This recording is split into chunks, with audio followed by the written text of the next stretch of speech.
warahmatullahi wabarakatuh. Apa kabar semuanya? Semoga sehat selalu.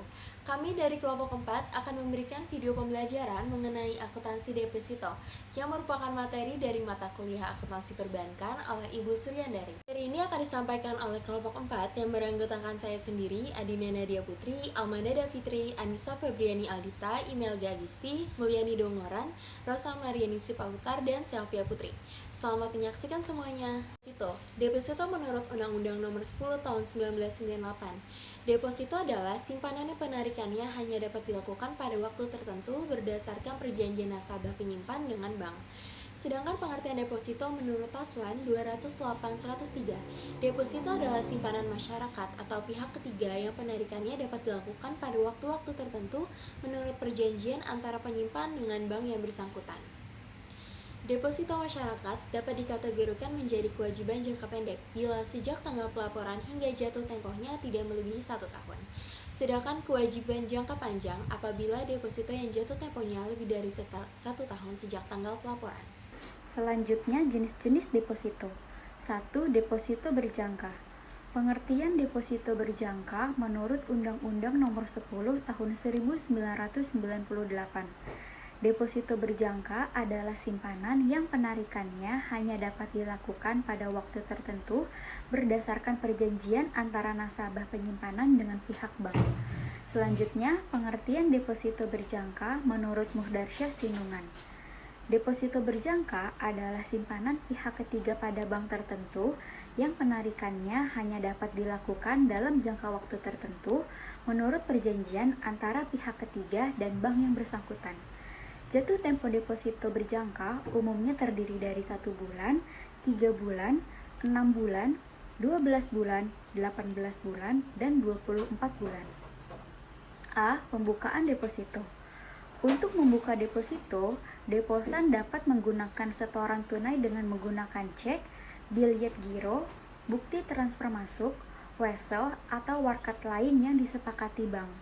Prinsipnya, pada saat disetor, warkat itu sudah efektif, artinya dapat diuangkan.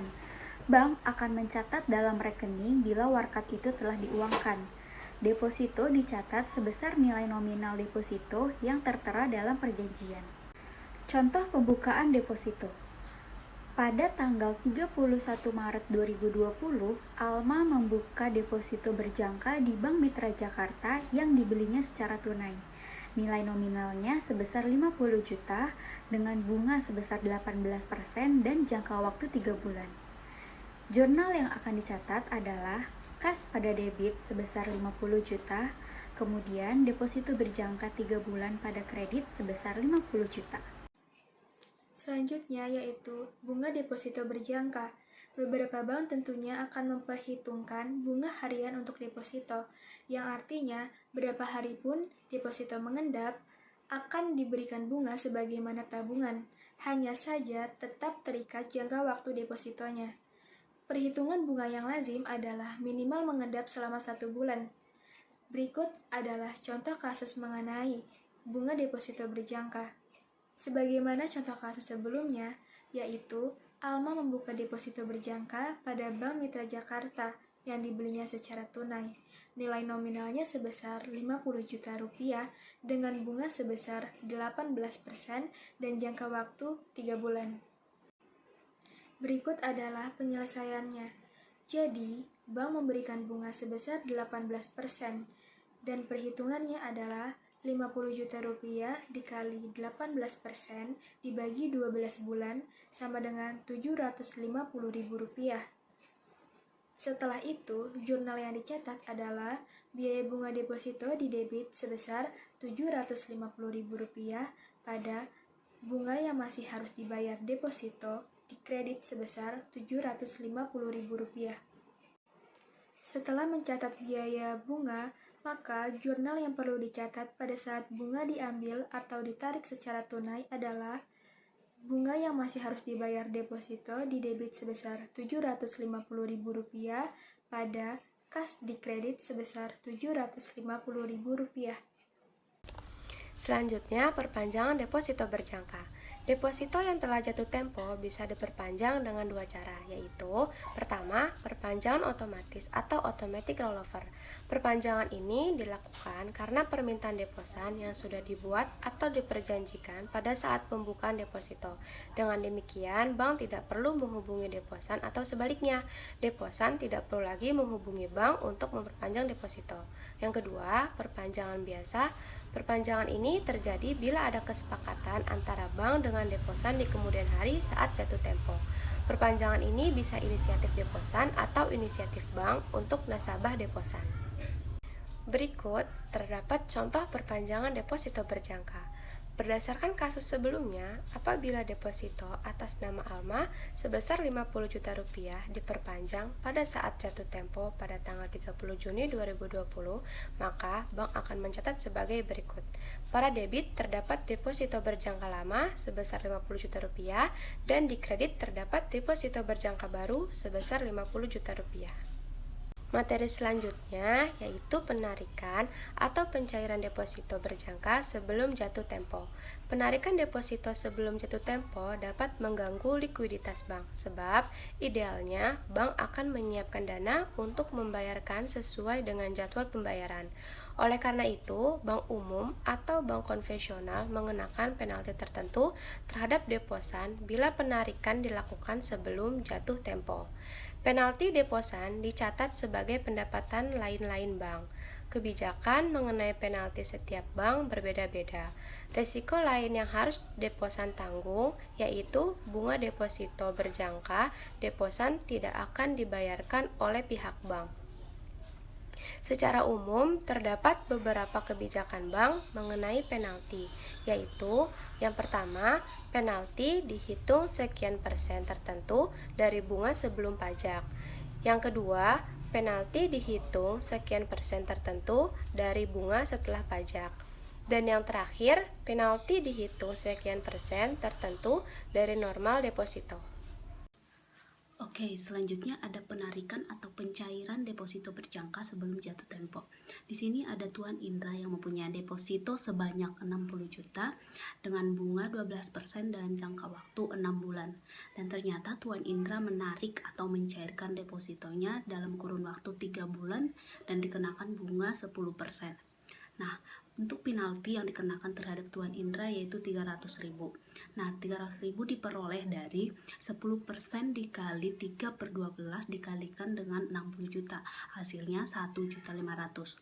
Kemudian 12% dikali 3/12 dikalikan dengan 60 juta, hasilnya 1.800.000. Sehingga penalti yang dikenakan terhadap Tuan Indra yaitu 1.800.000 dikurangi dengan 1.500.000 yaitu 300.000. Nah, jurnal yang diperlukan dalam proses penarikan atau pencairan deposito sebelum jatuh tempo ini yaitu sebagai berikut. Yaitu di debit dia ada deposito Tuan Indra sebanyak 60 juta, kemudian di kredit ada pendapatan operasional lain-lain yaitu sebanyak 300.000, dan kemudian di kredit satu lagi ada kas sebanyak 59.700.000.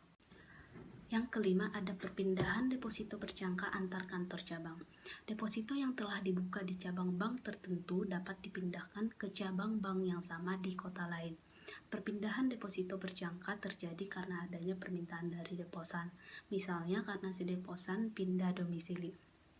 Perpindahan deposito berjangka antar kantor cabang akan menimbulkan hubungan antar kantor. Di samping itu harus ada alokasi beban bunga yang sudah berjalan. Alokasi beban bunga tersebut dapat diperhitungkan secara prorate berdasarkan lamanya pengendapan deposito di suatu cabang. Oke, kemudian ada sertifikat deposito. Sertifikat deposito merupakan simpanan dana dari masyarakat yang penarikannya dapat dilakukan sesuai dengan jangka waktu tertentu dan dapat diperjualbelikan. Nah, menurut Undang-Undang Nomor 10 Tahun 1998, sertifikat deposito adalah simpanan dalam bentuk deposito yang sertifikat bukti penyimpanannya dapat dipindahtangankan. Nah, pemilikan sertifikat deposito dapat menjualnya apabila membutuhkan dana segera. Kemudian ada sifat sertifikat deposito yang merupakan atas unjuk sehingga sertifikat deposito dapat diperjualbelikan. Pada saat pemegang sertifikat deposito membutuhkan dana dan sertifikat deposito belum jatuh tempo, maka nasabah tidak dapat mencairkan di bank penerbit. Akan tetapi dapat menjual kepada pihak lain atau bank penerbit. Nah, di samping itu, sertifikat deposito dapat diperdagangkan oleh masyarakat setelah mendapat izin dari Bank Indonesia. Bunga sertifikat deposito diperhitungkan dan sudah dibayar di muka. Perbedaan sertifikat deposito dengan deposito berjangka itu ada 4. Yang pertama, menurut identitas, sertifikat deposito diterbitkan atas unjuk pembawa, sedangkan deposito berjangka diterbitkan atas unjuk nama. Yang kedua, menurut status, sertifikat deposito dapat diperjualbelikan atau dipindah tangankan, sedangkan deposito berjangka tidak dapat diperjualbelikan atau dipindah tangankan. Yang ketiga, menurut penarikan bunga, sertifikat deposito dapat ditarik di muka, baik tunai maupun non-tunai, di samping setiap bulan atau jatuh tempo, sedangkan deposito berjangka hanya dapat ditarik setiap bulan atau setelah jatuh tempo. Yang keempat, menurut mata uang sertifikat deposito hanya dalam mata uang rupiah, sedangkan deposito berjangka dalam mata uang asing dan rupiah. Contoh kasus sertifikat deposito. Nona Fitri ingin membeli 10 lembar sertifikat deposito dengan nominal 20 juta. Bunga 17% per tahun dan diambil di muka. Jangka waktu adalah 12 bulan dan pembayaran secara tunai. Kemudian dikenakan pajak 15%. Yang ditanya berapa jumlah yang harus dibayar Nona Fitri. Maka untuk mencari jawabannya kita cari total nominal sertifikat deposito 10 lembar dikalikan 20 juta dihasilkan 200 juta. Kemudian bunganya 17% dikalikan 200 juta dibagi 12 dikali dengan 12 dihasilkan 34 juta. Pajaknya 15% dikali 34 juta dihasilkan 5.100.000. Kita kurangkan 34 juta dengan 5.100.000 dihasilkan 28.900.000. Maka jumlah yang harus dibayarkan ialah 200 juta dikurangkan dengan 28.900.000 dihasilkan 171.100.000. Deposito on call. Pengertian deposito on call adalah salah satu jenis deposito berjangka dengan pemanggilan sewaktu-waktu. Berbeda dari deposito berjangka, deposito on call adalah deposito yang dapat diambil kapanpun nasabah menginginkan, asalkan dengan pemberitahuan minimal 1-3 hari sebelumnya. Jenis deposito satu ini umumnya tidak ditawarkan perusahaan secara bebas, karena pencairannya membutuhkan proses administrasi panjang. Meski demikian, perusahaan biasanya akan menawarkan fasilitas tersebut kepada nasabah-nasabah khusus dengan simpanan dalam jumlah besar. Selanjutnya, jangka waktu deposito on call. Jangka waktu deposito on call bervariasi mulai dari 3 hari sampai 30 hari. Pendeknya durasi itulah yang membedakan deposito satu tersebut dengan jenis deposito lainnya. Akan tetapi, bank memiliki standar minimum bagi nasabah deposito skema on call. Umumnya nasabah harus menjadi nasabah prioritas dahulu sebelum mendapat fasilitas deposito skema on call. Selain itu, nasabah juga harus punya simpanan mulai dari minimal 50 juta sampai 100 juta. Keuntungan deposito on call, 1. Tingkat bunga tinggi dan dapat dinegosiasikan. Tingkat suku bunga dapat dinegosiasikan saat menyimpan dana ke bank dengan skema on call. Nasabah bisa berdiskusi dengan bank soal tingkat bunga sesuai keinginan.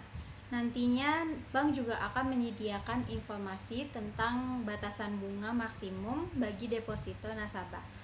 Oleh sebab inilah, tingkat bunga on call umumnya lebih tinggi dari tabungan biasanya. Yang kedua, deposito dapat diambil dalam kurs lain. Selain dana dapat diambil sewaktu-waktu dengan bunga tinggi, dana deposito skema on call juga dapat diambil dalam kurs falas lain. 3. Sarana menyimpan dana yang aman. Deposito on call adalah salah satu fasilitas penyimpanan dana teraman dari bank. Sebanyak apapun dana yang nasabah simpan, Bank menjamin dana tersebut dapat dipanggil sewaktu-waktu tanpa terkena security breach dan sebagainya. Selain itu, dana deposito ini juga dilindungi langsung oleh lembaga penjamin simpanan atau LSP Indonesia. 4.